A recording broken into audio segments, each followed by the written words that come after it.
Darryl Hunt spent nearly 2 decades behind bars for a crime he didn't commit. This is his story.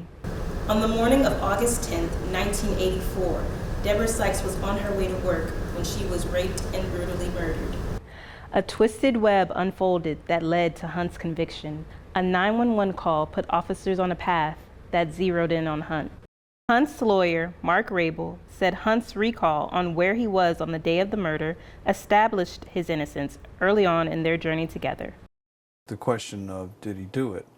And pretty quickly he told me he was innocent. And so I asked him a lot of questions, in that interview about where he was and what he was doing that day, that morning, the night before, all the details. And I was very impressed because he could tell me pretty close in time to where he was at certain times. Hunt had told Rabel the night before he and his friend Sammy Mitchell had gone to a drink house and then stayed with sisters Mary and Cynthia McKee from 11 p.m. to 8:30 a.m. the next morning. One detail, Hunt confessed to Rabel, stuck with him. He said that he always watched the Beverly Hillbillies every morning at 8 o'clock. And that's, it's a pretty unique thing. It may have been sort of a racial prejudice thing for me, but I'm thinking that's just kind of a funny thing for this 19-year-old black kid to watch every morning, is laugh at all these white hillbillies. Rabel said this detail also helped establish a timeline for Hunt's alibi. Also was important in terms of a time factor, because this murder happened at around 6:30 that morning, and there he is remembering watching the Beverly Hillbillies, not cleaning up from a murder. Other details Hunt revealed during their initial interviews stood out to Rabel. And then he and his friend Sammy Mitchell had to walk to the courthouse from there because Sammy had to be in court at 9:30, which is also a very unusual thing. I mean, at the time, the state was saying that Darryl and Sammy were involved in this case, and it's just kind of weird to think that they would be going to the courthouse.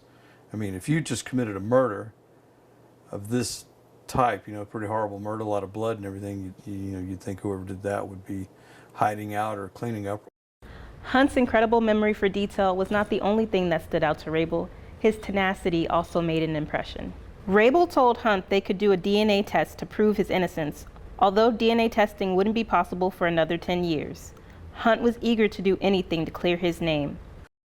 I lied to him and said we could do DNA testing and prove for sure whether or not he did it. And he said, I don't care, you can do whatever kind of testing you want. He said we could do a polygraph. Hunt eventually took the polygraph test and passed. Unfortunately, we couldn't do DNA testing for another 10 years. But his willingness to do any and everything added to his credibility when he said he was innocent. While Rabel was convinced of Hunt's innocence, this was just the beginning of a case rife with racial tension. 1984, Winston-Salem was a highly segregated community.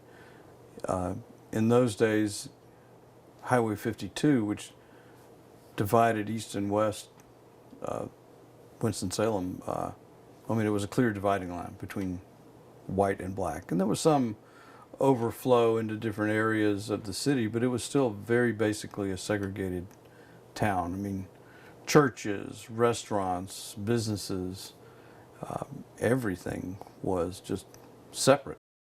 America's own racial history increased the stakes of the case. This particular case, you had a white woman raped and murdered, which is it's sort of the old thing that the Klan stirred up fear of, is that the black man is going to come take the white woman.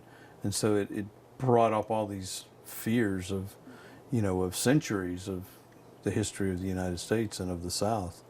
And in the past, the mere suspicion that a particular black man, had his way sexually with a white woman would generate a fairly quick lynching. This fear, Rabel said, put Hunt's own life in jeopardy. There was certainly that feeling of the thing that stood between Darryl and a lynching was us. Me and Gordon Jenkins and Larry Little and the ministers who stood behind him. And it was a great fear that it was never a certainty that he would even, make it alive to the trial because of fears of what could happen at the jail. A captain at the jail looked out for Hunt, easing the fears of Rabel and Hunt's other supporters. Race had seeped itself in the case before the trial began. You could almost tell the race of a person in Winston-Salem by how they felt about the case. Despite the long, difficult battle ahead, Rabel never wavered in his defense of Hunt, staying on the case for nearly 20 years until Hunt's exoneration. Rabel said his dedication was a reflection of Hunt's character. He was just a very charismatic person, a very thoughtful person, but he was just somebody that couldn't give up on. Just you can know anything. As much as I felt like I knew something with certainty, it was that Darryl was innocent. And of course, after the initial trial in 1985, Hunt was convicted of murder. The jury sentenced him to life in prison without parole. Rabel and other lawyers fought tirelessly through numerous trials and appeals that led to several roadblocks in the fight for Hunt's freedom. Most notably, in 1994, a DNA test ruled Hunt out in the rape of Sykes, information that should have warranted another trial, but was denied by the judge.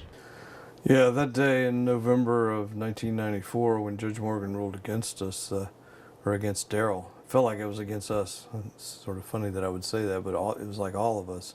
The attorneys, investigators, the community, the ministers, Larry, but Darryl was the one that had to do the time. But it was a total rejection of science. It was like, here is DNA that says everything the state said at 2 trials about Darryl Hunt being the rapist and murderer of Deborah Sykes was false. It was a lie. And here's DNA to prove. The loss also affected Rabel's personal life. His wife, Pam, had recently lost her battle to breast cancer. It's retrospectively, it's kind of,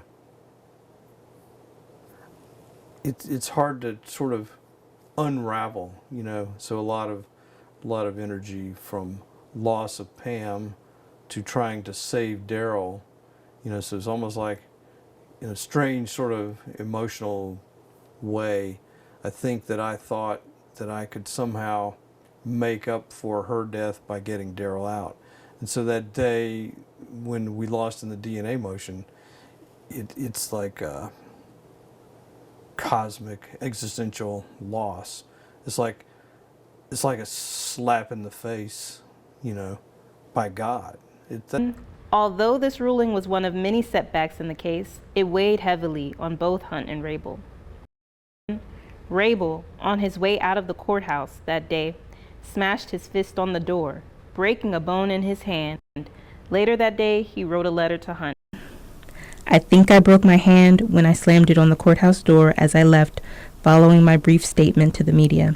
So it will probably be a long time before I stop feeling this day. I went to the YMCA and ran 1 mile for each year of this case, in the wind and the rain. That calmed me down to a certain degree. At least it worked out some of the anger. We will not give up. We will be successful. You will be released. As long as you are shackled, so are we. The only thing I could think of doing was just go run, and just kind of work it out and then get reorganized and keep fighting. So that's what that letter was about. To try to, even though I was angry, depressed, and worried that we would never win, I had to put on a light for Darryl that there was hope that... Phoebe Zerwick, a journalist who wrote Murder, Race, Justice, The State versus Darryl Hunt in 2003 for the Winston-Salem Journal, and more recently, the book Beyond Innocence, The Life Sentence of Darryl Hunt, said when she interviewed Hunt for the first time behind bars, that ruling in 1994 was a point in time that stood out to her due to Hunt's preparation for that moment.